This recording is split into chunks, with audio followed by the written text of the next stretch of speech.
સવારના 10 વાગ્યા હતા. સોમવાર હોવાથી રસ્તાઓ પર ભારે ભીડ જોવા મળી હતી.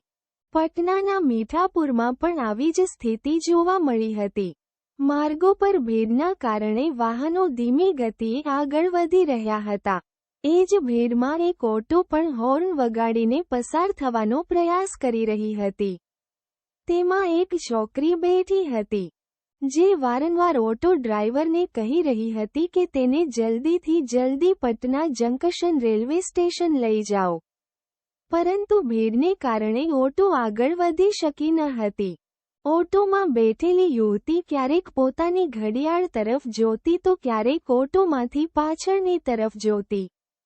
જેવો ઓટો ચાણક્યાલો યુનિવર્સિટી પાસે પહોંચ્યો ત્યારે પાછળથી એક સફેદ બુલેટ મોટરસાયકલ આવી અને ઓટો સાથે આગળ વધવા લાગી. તેના પર 2 યુવકો સવાર હતા.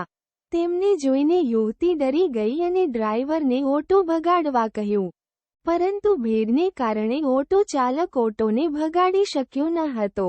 આ દરમિયાન મોટરસાયકલની પાછળ બેઠેલા યુવકે તેની પિસ્તોલ કાઢી અને ઓટોમાં બેઠેલી યુવતી પર 4 ગોળી ચલાવી હતી.